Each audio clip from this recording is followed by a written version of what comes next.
Laughing Vikings Live.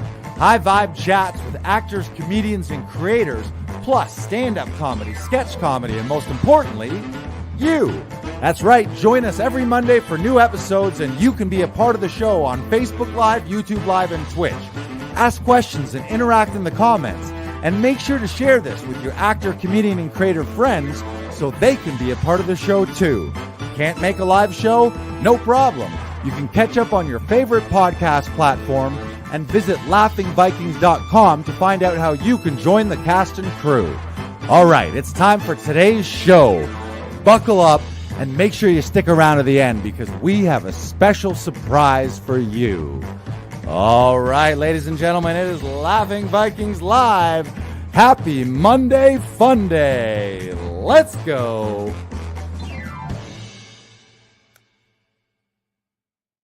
Ba ba ba ba ba ba ba ba. Welcome, welcome, welcome. Or as we like to say around Laughing Vikings, what up? What's up? That's Brandon's traditional greeting. What up? What up? What up? It's kind of like the "What's up" commercial from back in the day, but we turned the S into a T. Yeah, exactly. What up? What up? This is episode 110. We got some people saying hello here. Daniel Hope says, "Wow." And then he said, "Just for me." I assume he's speaking of the "What up." What up, Daniel? Welcome, welcome, welcome. Be sure right now, if you're watching this live broadcast on Facebook or YouTube, smash that share button. Share it with your other actor friends, your other comedian friends, your other artist friends, anyone who is a high vibe type person looking to grow and learn, especially in the arts. We got another great show today. Our guest is an actor and one of our recent hires here at Actors Audition Club. She's one of our audition session directors. We will give her a grand intro, and you'll get to meet her a little later in the show. But off the top, as you know, BK Broiler and I, that's Brandon Knox, we like to have a little banter, a little back and forth, little current events chat. What's new, BK? Well, Lars, the Leafs lost to Arizona on Monday, and I'm not happy about it. They didn't deserve the win. But, you know, you still love them. I think they're going to do something special this year, Lars. It's going to be special. It's going to be great. Right.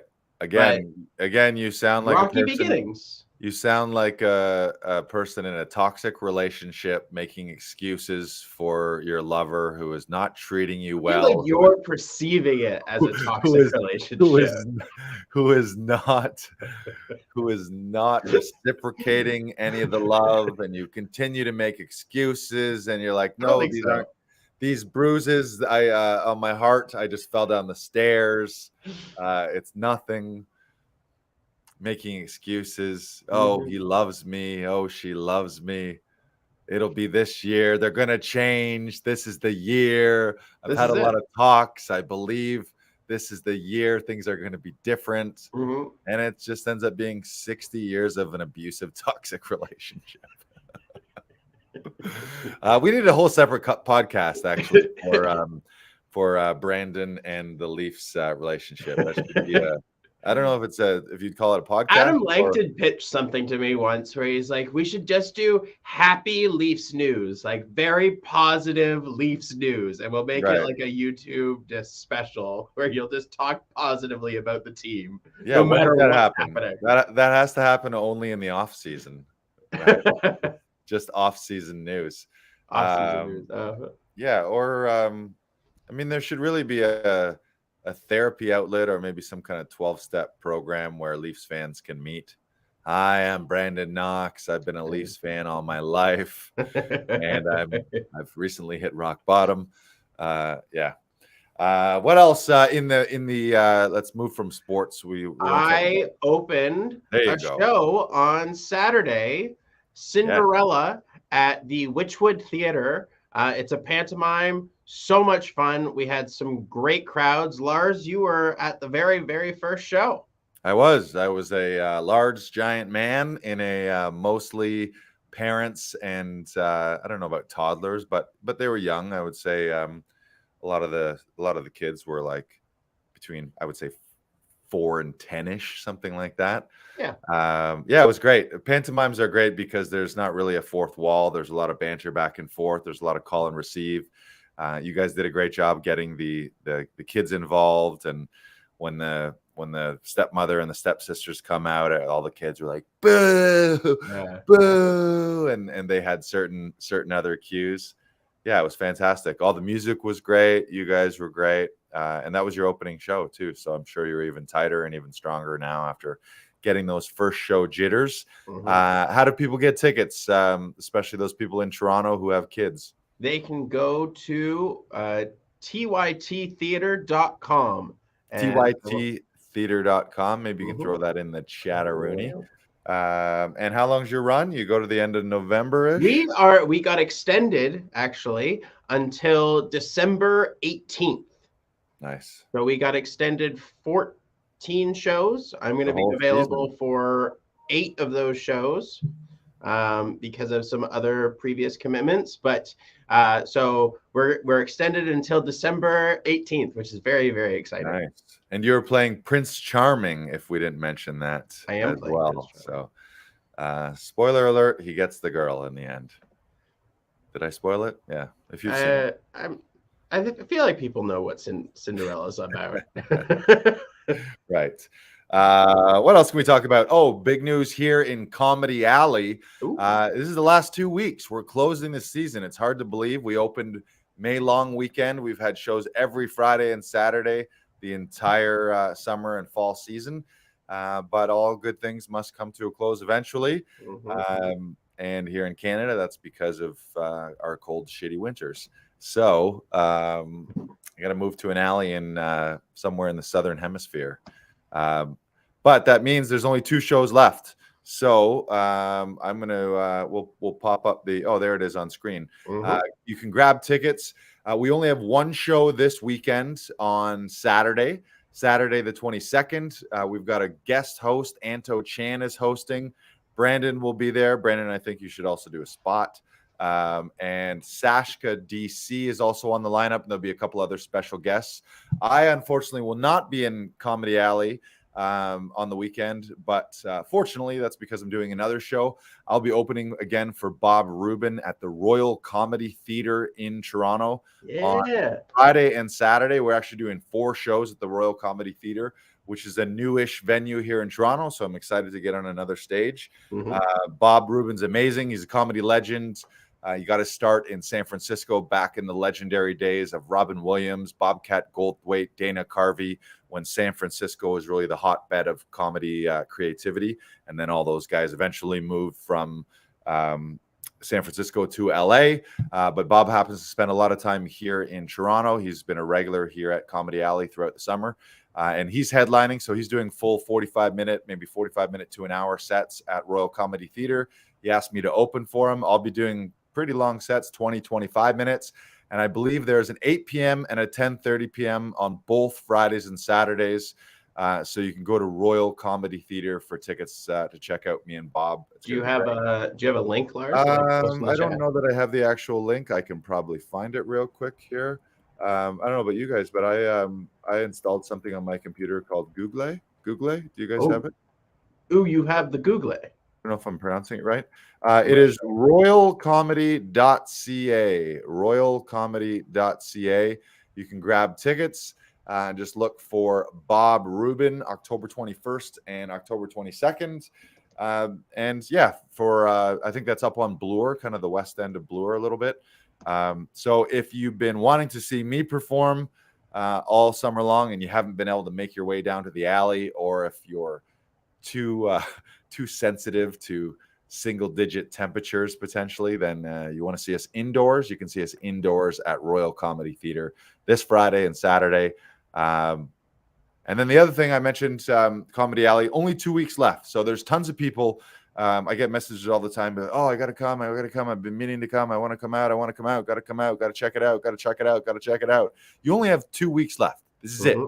And then November is going to come around and you'll be like, I have a weekend off. I want to come to the show. And I'm going to be saying, we just did fucking 50 shows for 6 months. No more shows. You missed it. So if you don't want to miss it, I'm talking directly to you, person who's been telling me all summer that you want to check out a show. Oh, yeah, we're going to check out a show.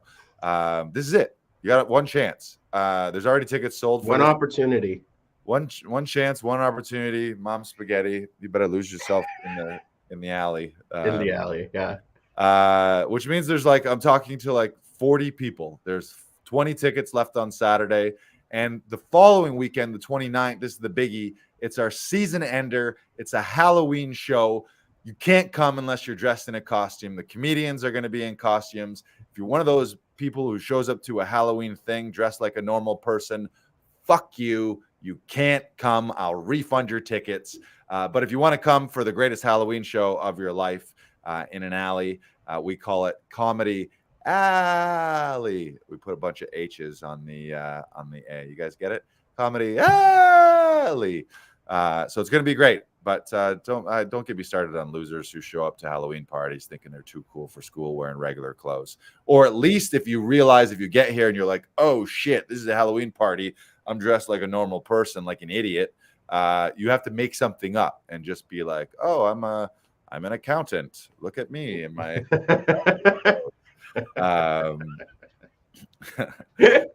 Yeah, so don't be one of those people. So check out Comedy Alley. Check out Bob Rubin and myself at Royal Comedy Theatre. Check out Brandon at the Witchwood Theatre in his performance of Cinderella.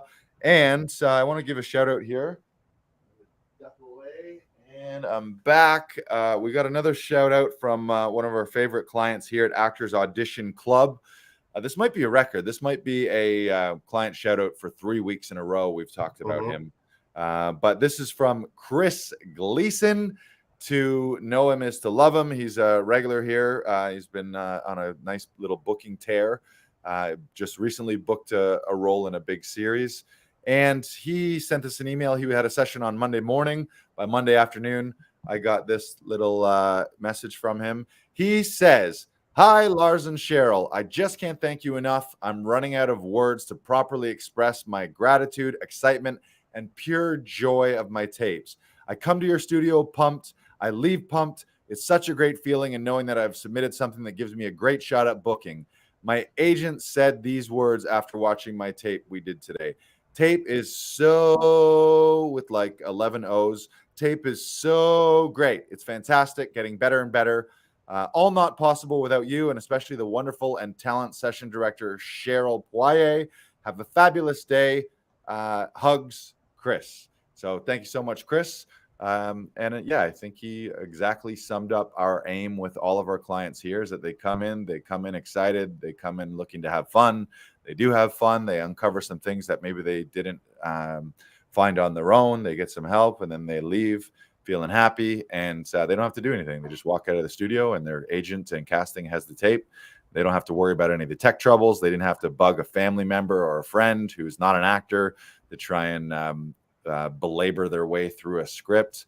And they didn't have to edit it either. They just walk in, they have fun, perform, and then they leave, and then they get a call from their agent saying how fucking great that tape was. That is what we do. It's a beautiful thing. Yes, and I know you've worked with Chris as well. He's great, great energy. Yes, so thank you, Chris Gleason. And for those of you who need audition help, you can go to laughingvikings.com/auditions. You can book a Zoom session with the session director. You can book an in-studio session. You can also look up some of our workshops, some of our training resources, and all that kind of stuff. And also make sure that you listen to the podcast on your favorite platform. If you can't join us here live on Wednesdays, then join us anytime that fits you in the middle of the night while you're who knows what you're doing in the middle of the night. Daniel Hope says, what if I'm a weirdo and you want to dress like a normal person? I don't know. I mean, not on Halloween. That's not the point of Halloween. You're missing out on Halloween, Daniel. We might not let you in. But first, buy tickets. Get tickets to Comedy Alley first at laughingvikings.com/Comedy Alley. Then worry about the costume. And if you don't want to wear a costume, we'll have to make a game time decision when you're at the door. And Actually, no. You know what we can do? Here's what we can do. I've got a big wall of wigs and masks and all kinds of stuff. So if you show up unprepared, I'm just going to stick a mask on you. You might end up being a skeleton or Darth Vader or pirates or something like that. So, but that's 2 weeks away. So let's worry about what's going on right now. Yes, and you ready to bring on our guest? We are. We're going to roll a clip first, or we're going to save the clip till later? Let's save the clip till after. We're going to save the clip till after. Our guest today in episode 110, she is an actor. You may recognize her from Haunted Museums and a series Walk in the Park. She's also a singer and musical theater performer, and she's one of our most recent audition session directors here at Actors Audition Club, helping other actors shoot their auditions. Please give a Laughing Vikings Actors Audition Club welcome to Jessi Elgood. Hello. Welcome. Nice to see you. How are you? I am splendid. How about you? Fantastic. You're in your studio there. Bet you were backstage for a while wondering, hey, I thought I was a guest on this podcast. No, it's nice to listen. I have to say, when you were talking about Cinderella, congrats on the panto, by the way. I was thinking about Prince Charming, and I was like, I don't know if he actually is with her by the end, but I was thinking Sondheim's Into the Woods. So me being musical theater, I was like, oh, that's a different ending than probably your panto. So that makes sense. Oh, you're getting I'm happy to be here. You're getting shout outs already. Somebody from YouTube here, Jacqueline Janis or Jacqueline Yanis. She says, hello. Yay. Hi, Jessi. You know her? I do. Yes. Lovely fellow actor friend. Nice. So hi, Jackie. Thank you for joining us, Jackie. All right. Well, Jessi, if you've listened to any of our episodes so far, if you haven't, no worries. But we begin with the 1 minute life story of our guest. Brandon's going to put a minute on the clock, and you got to tell us all about Jessi Elgood. You got 1 minute to do it. Okay. All right. Ladies and gentlemen, this is Jessi Elgood's 1 minute life story starting now. Hello, my name is Jessi. I was born, I'm a twin, totally opposite of my twin. And I used to go to speech therapy because nobody could understand me talking. And then they told me to go into music therapy. So I went to a voice coach to help with diction. And then I found out I loved singing. So I got to be a musical stage stuff. I started, my first professional show was Grapes of Wrath with Stratford Festival when I was 14, 15. And then I decided that I wanted to do performance work for the rest of my life. So I hopped over to England, went to Guildford School of Acting for a degree in musical theater. And since then, I've worked over in England, Japan, Canada. And then most recently, I was off doing a short rehearsal swing contract with Norwegian Cruise Lines. So that's where I'm at. And now I'm auditioning, performing, and going into intimacy direction and coordination, and looking into restorative justice theater work as well. So that's me. Oh, do I have time? 7. I don't know how much time I have left. Way over. But that's all right. Oh, was I? A minute and 10 seconds. Oh no, I didn't even notice the timer. Oh, sorry. Okay, I thought you were gonna go beep. That's okay. I was close. You have a good life story, so we didn't want to cut you off. You were on a roll there. But ding, ding, ding, ding, ding, ding, ding. That was Jessi Elgood's 1 minute and 10 second life story. It actually works out because this is episode 110. So instead of 1 minute, you did 1 minute and 10 seconds. Yes, it was meant to be. I just want to acknowledge and point out your first ever performance. You're like, where do I want to start? Stratford Festival, only like one of the most acclaimed acting venues in the entire globe. That's impressive. Good for you. Yeah. I mean, to be honest, I didn't exactly choose it. It was, they had a casting call and I fit the description of a young kid in a weed patch kid, and I had to do dance stuff. And so I thought, I'll try that. And then choose or no choose, your first gig was Stratford, and there's true. It was an amazing experience. Thousands of actors aspiring to get on a Stratford stage. So congrats. And also super cool that when you were younger, you mentioned that you had some voice and speech and diction requiring some therapy, and then therapy led to voice classes and singing, and here you are. It's like one of the most important things, obviously, is being seen and or heard. So kudos to you for overcoming what something at one point might have been seen as a weakness, and now it's by far one of your strengths. Exactly. Well, now that I have my mic here, hopefully my diction is okay. The only word I really struggle with, or letter, is L. L is a big struggle, but I avoid them as much as I can, and it works out. Most people don't know that. Laughing Vikings or Lars is a challenge. When it's at the beginning of words, it's okay. It's more at the end. So like ball. Interesting. So those kind of get you tongue-tied a little bit, or yeah, it's dark L's, like the dark L's rather than soft. Yeah. Gotcha. But now everyone will notice it. It's fine. Right. Well, Daniel Hope, who's watching at home, says, I wouldn't have been able to guess. You sound perfect. So perfect. Okay. Well, thank you. Kudos to you and your voice and speech teachers. Yeah, it worked. Now, you mentioned Stratford being your like that was your first professional thing. Was that actually like your first performance on stage? We always like to ask people, like, what was your first real performance as a kid? No, I did do a community theater performance. I did it a lot, like maybe 15 shows from when I was younger to graduating high school. But I started with Annie Get Your Gun. Annie Get Your Gun was your first one? Performance as Little Jake. So I got to wear a coonskin hat and play the comb. I think they had me play a comb in like this little music thing. Yeah. So that was my first role. One of those little weird. Yeah, weird I think her son. Like that's her. Is that her brother, her young brother. Can't get a man with a gun. I think it was that song, and then yeah. Nice. Yeah. Wow. So is that still on your? Is that still in your special skills that you can play the comb? No, it should be though. I probably could. It was comb and the like when you have a big bottle and you blow into it. Yeah, I love that. Yeah, I love those bottles. Those are great. It was great, and I remember my first. When I auditioned for that, I think I sang "Tomorrow" from Annie. I think that, or either maybe. And my mom, they snuck my parents at the back of the room so that they could watch me for my audition because it was my first one. And so, yeah, for my audition, they let my parents sit in and watch, which was kind of cute.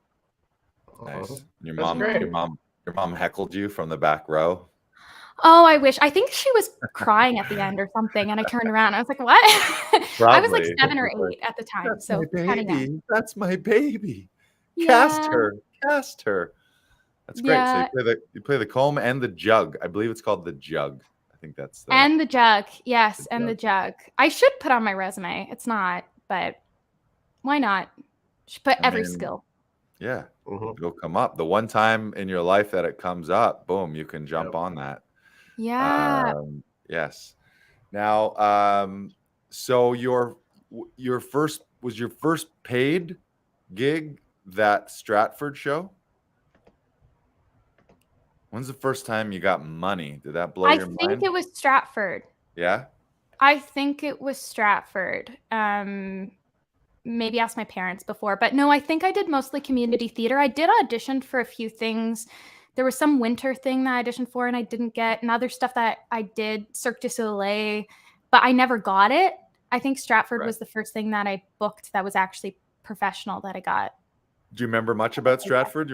Anything you want to tell us? Anything stands out? Do you remember any of the leads in it? Who was we had a great cast. So our director was Anthony Chinolino, and then we had Shalina Kennedy, Evan Bueling, Janet Wright, who sadly passed away a few years ago, and Josh Young. Tons of really, really talented people. Paul Nolan. All in our cast. So I feel very thankful that I got to work with them because now they're all Broadway and like doing other stuff. That's fabulous. But it was the first time. I don't know why this is the first thing that I remember when you're in a room professionally first, but in the rehearsal room, people weren't talking. When you're in community theater, people have little side conversations and they have to make sure that they're quiet. in a professional setting, when everyone was so dedicated to the craft and wanting to work, that's when I went, oh, I love this.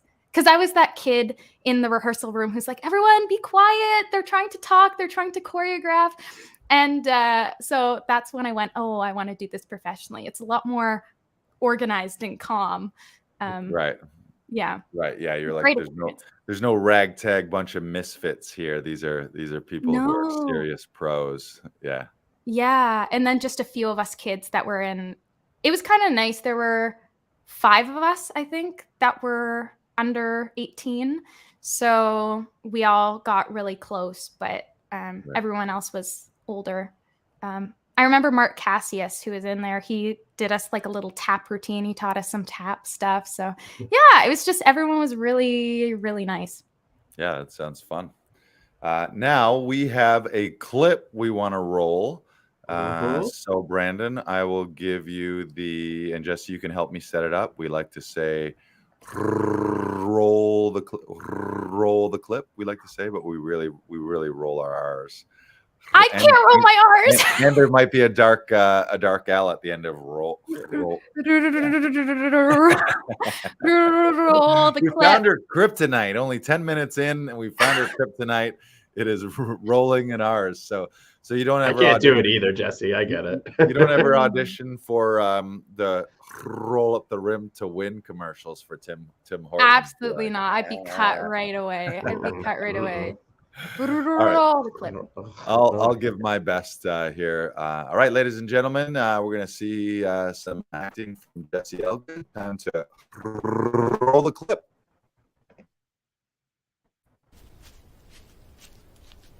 All good? This change in pace, it feels good. Change is the only constant we have in life. The Earth is still spinning, you know? It might not feel like it right now, but it is. Take some time these next few days for yourself, okay? You got nothing to lose. Well, Emma, if I'm not careful, got some damage control to do. Just call her. And who knows, maybe this time away from each other, you'll figure it out. What about Emma? You can't just leave. Give me one more day. Oh, Tristan, allow yourself to live! What's one more day gonna do?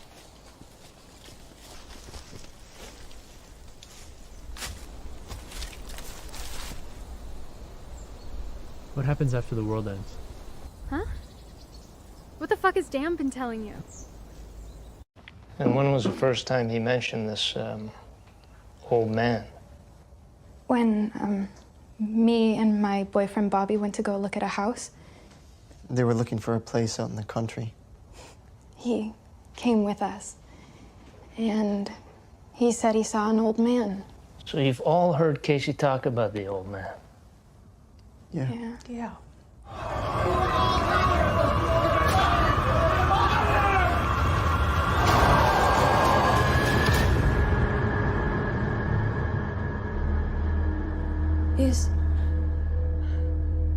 Is it gone?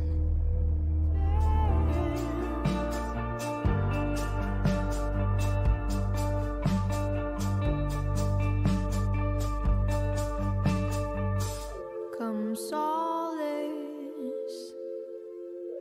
I'm way down the silent fade out in the old wind. Come solace. Here's a little sample of Jessi Elgood. Yeah.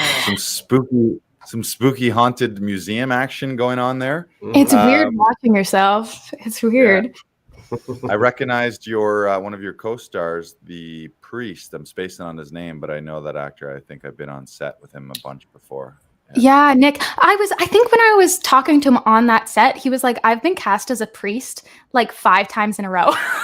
So for some reason, he's like, it just works. So probably that look. Yeah, he's got the look. Got the look.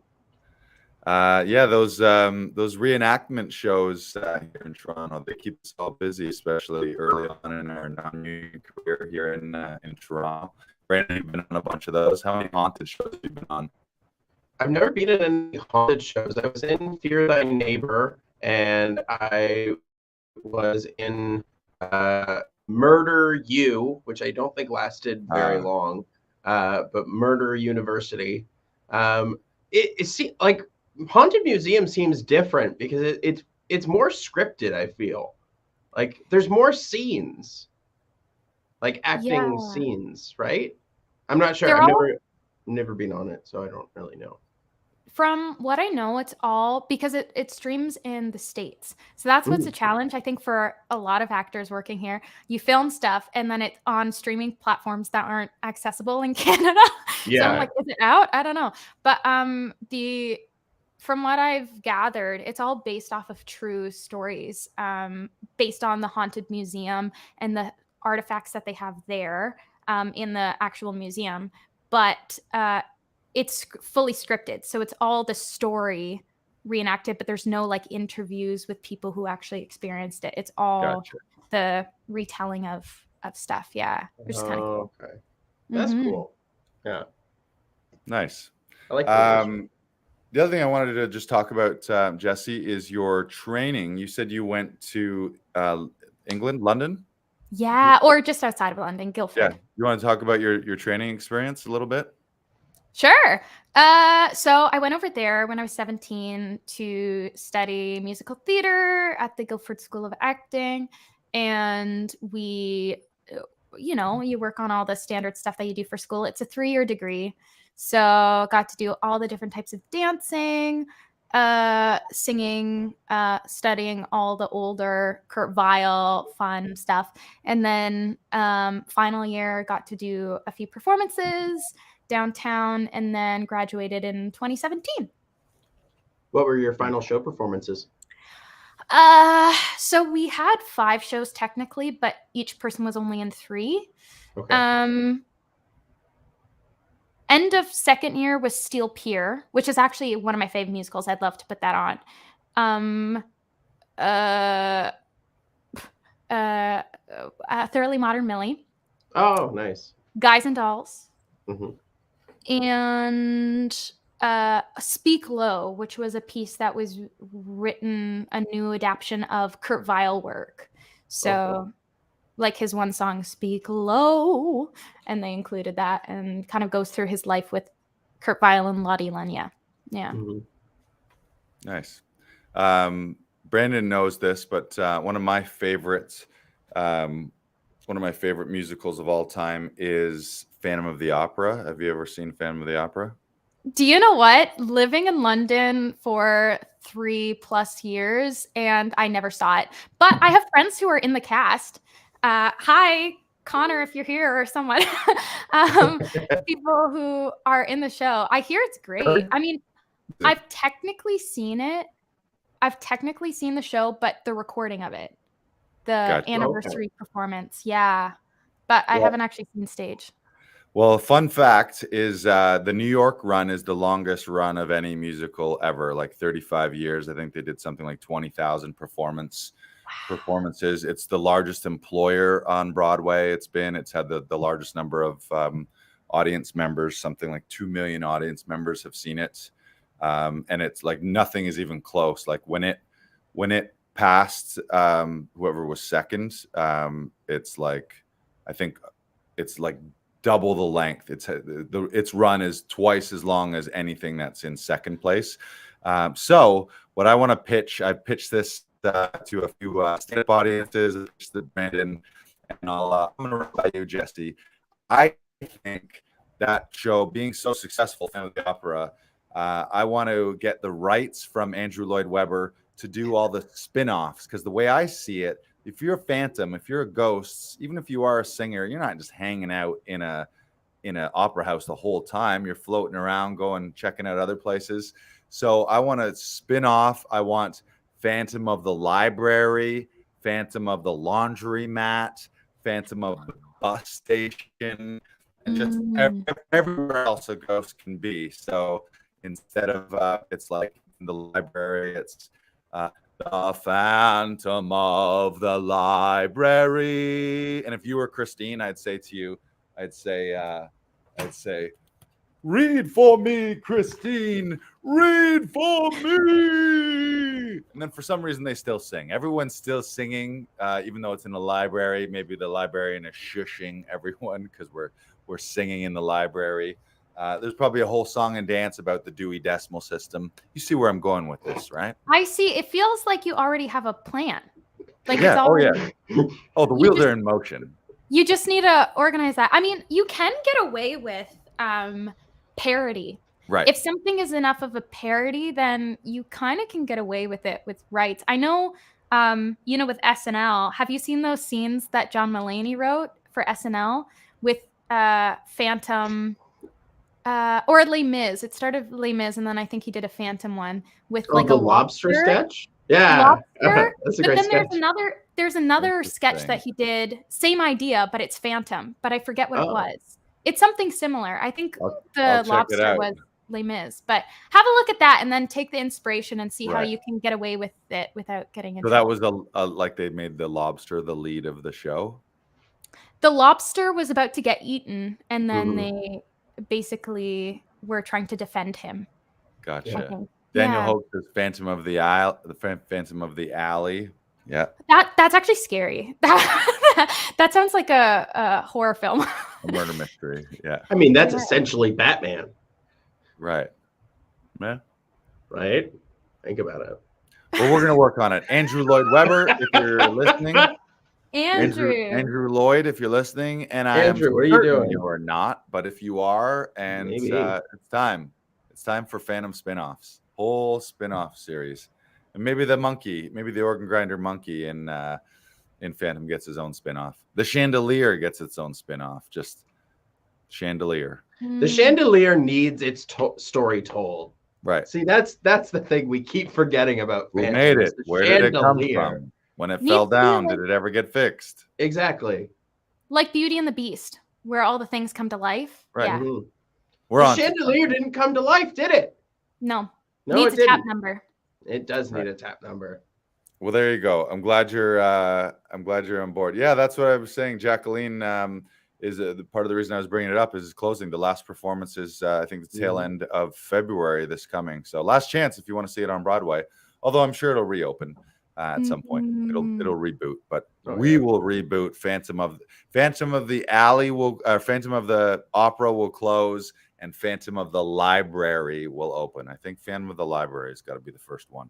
Phantom of the Bowling Alley maybe is good. Phantom of the Hospital. So much potential. All right. The other thing I want to talk about today, Jessi, is the reason that you're here and the reason we met you is you are one of our newest audition session directors here at Laughing Vikings Actors Audition Club, where you're helping other actors shoot their professional auditions for television, film, theater, either in our studio, in person, or via Zoom. So why don't you tell us about you've been doing it for a few weeks. You've run a bunch of sessions with actors. Tell us about your experience, what you enjoy about that so far. It's what I like is that you have to be personalize every experience with each person because they're all coming in from different avenues, going for different types of roles. What have I seen? Maybe I think, the experience for everybody is going to be different. Some people come in and they know exactly what they want.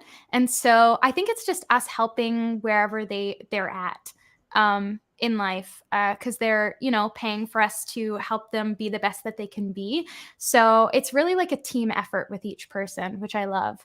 And by the end of it, everybody has seemed very excited and happy with their takes and have gotten to a place that they didn't really expect that they get before they started the session. So yeah, I think that's what I've liked the most so far. It's all different with each person.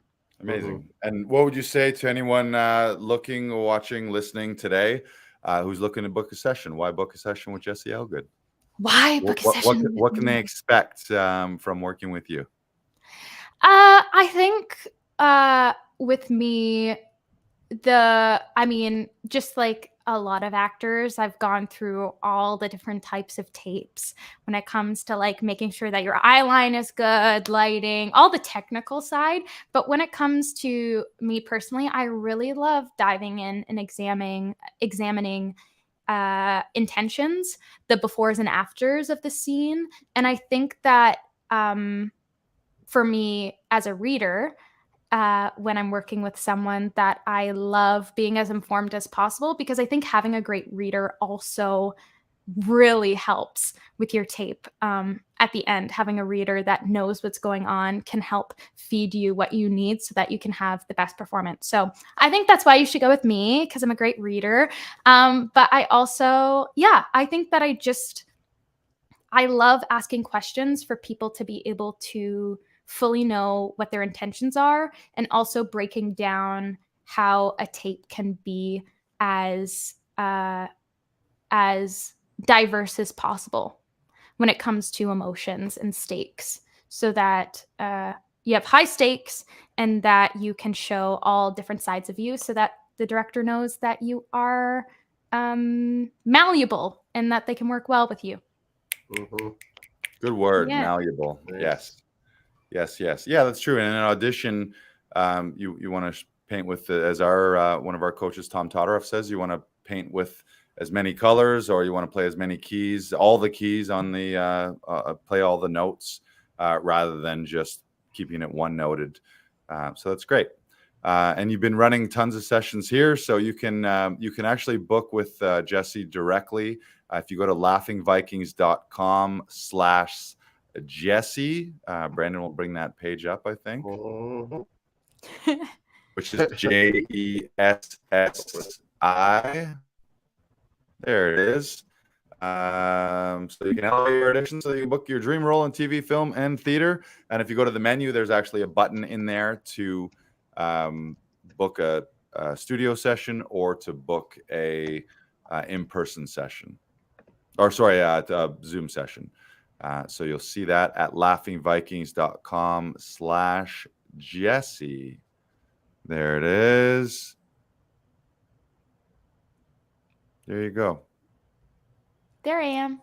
Great. Yeah. There she is. That's Jessi. Yeah, you recognize Jessi? This is a Jessi Inception right here. A Jess Inception. There's two of them on camera right now. Great. Mm-hmm. Awesome. All right, we can close that, Brandon. Jessi, what is your dream project that you aspire to create? Dream project to create. Or be a part of, if you're not the creator? What would be a top aspiration for you? Well, I'd love to direct a production of Steel Pier, which I mentioned before. If anybody wants to give me money so I can do a full production of Steel Pier, I will happily direct that. But I think where I am at the moment, my dream role would be to play Dot in Sunday in the Park with George. So that's like a dream role that I'd love to do. And I love creating and working on new works. So creating stuff that has a important message that I don't think's been delivered. And I also am really fascinated in restorative justice theater that works with people who are incarcerated. So that's something that I'd really love to dive into as either an actor or somebody involved in the actual production process. For example, somebody I know who went to school with me a year above, he's doing Betty Blue Eyes, a full stage production that's going to be put in a Class A prison in London, Wow. UK. So they're 6 of the actors are people who are actually inmates. So it's a fascinating way of how you can, help people share their stories and process emotions and go through that. So that's something that I'm really interested in getting into at some point. But it's not as big here in Canada. It's growing, but it's a lot bigger in England, that type of work. Interesting. Which gives me another idea. Phantom of the Prison. Clearly. You could do it. You could do it. I'm sure. I'm sure you can make that work. Yeah, the Phantom was either once a prisoner or he was once and you do it at each different guard. room of the prison. And you have audiences travel through the prison. It'll be great. Immersive. Nice. I love it. Nice. Brandon, you got a question? Yes. Jessi, the thing we always like to finish off with is, what advice would you give to your past artist self? So maybe you at 14, maybe you just about to travel to England. What would you say to Jessi Elgood, the past Jessi Elgood? I think it's probably two things. Mm-hmm. Casting directors do not determine your value. I think everybody's different and you never know what people are looking for. And I used to really be hard on myself and think, oh, I didn't look this way, or I didn't do this, or I didn't do that. And whether you get cast in something or not doesn't determine whether you are talented or not, or whether you are valuable.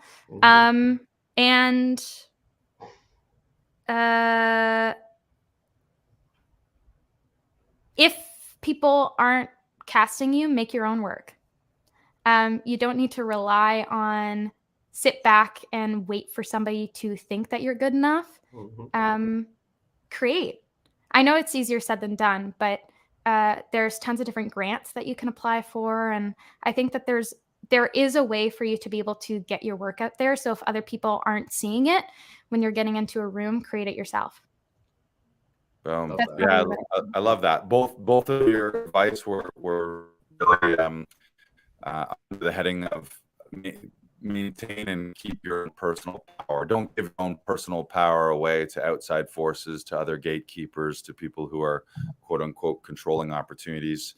You gotta, like, if you audition and you don't get it, you just didn't get it. That doesn't mean that you didn't have a great performance. That doesn't mean you're not a great performer. And if people doesn't mean you don't have value. Like you said. And even beyond as an actor, obviously just being an actor is only one small compartment of being a human being. So I think it's dangerous, and it happens a lot for artists where everything rises and falls on the career side of things, whether you're a musician or an actor or a stand-up comedian. You take your self-worth based on what you're being cast in. Are you moving up the ladder? Are you making more money? Are you being are you getting like exposure in media and things like that, rather than just realizing if you're on this earth and you're a human being, you got a lot of value, and